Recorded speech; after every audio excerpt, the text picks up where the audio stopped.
Brian Powell of Iron Far here with Aliza Lapierre before this year's Leadville 100. How you doing, Aliza? I'm doing well, thank you, Brian.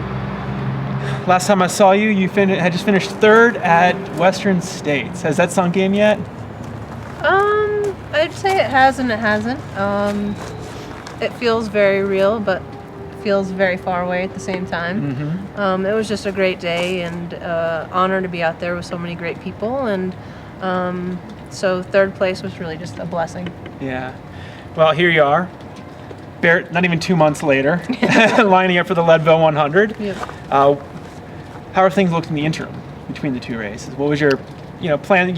It's long enough. It's short enough that there's not a lot of time to train, but long enough that you kind of have to. Mm-hmm. I took like a week off with just hiking and no running, and then kind of jumped back into things. Had 2 or 3 big weeks of some back-to-back runs and some hill repeats, and then kind of crashed and burned for a week and just sat on the couch. But had some real good runs out here the past week, so I'm optimistic. Yeah. The women's field isn't quite as deep at Western, but for Leadville, it's stacked.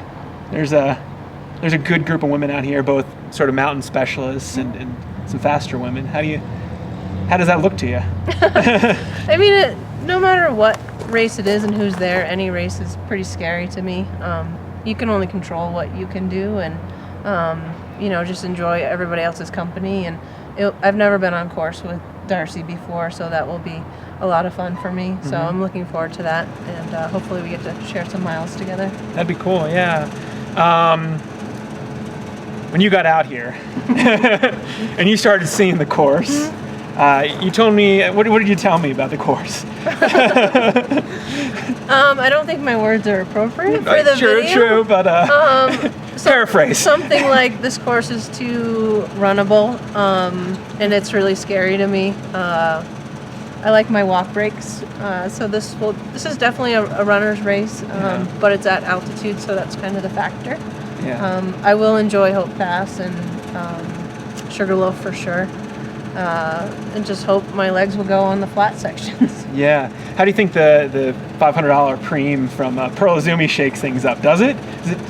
It's definitely in not only the back of my mind, but the forefront of my mind. $500 can buy you a lot of goo, for sure. So I'm not going to say I'm going to race to the top, but if I'm in contention, then I will run a little bit faster, for sure. Yeah. I wouldn't mind running down the other side with $500 in my hydration pack. Literally, yeah. I'm pretty sure they're going to be up there with cash. Grab it, and go. Hopefully it's not pennies. True. So you live in Vermont at a couple hundred feet elevation? 734. Here we are at 10,200. You got 12.6 in your future on Saturday. Yep. What do you do to prepare for that? I actually had an altitude tent, which my husband and I slept in for a couple months. It also served as heat training because there's no way to regulate the temperature, so it was pretty intense. No pun intended. But and then I came out here like 2 weeks early, so been up on Hope Pass a couple times, and just really got to listen to my body and know when to push and when to just relax and wait for my heart rate to come back down. Yeah, so you feel pretty comfortable at this point with the reality of it. I would like to think so. I think this course requires a lot of patience and just not running hard until it's the right time. Yeah. It's sort of as you talked about, it's a very runnable course, and there are a lot of road sections. Mm-hmm. So it's kind of, talked to Anton earlier, and he's still going through 3 choices between road racing, flats, and a couple different pairs of trail shoes. What are you thinking of lacing up on? I think I'm going to definitely start in the Solomon Sense. They're very minimal shoe than what I normally race in.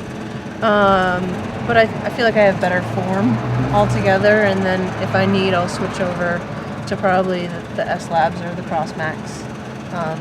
But I think the Sense will be great on the flats and even the trail. Yeah. Well, best of luck out there on Saturday. Thank you, Brian. Thanks for covering. Yeah. Take care.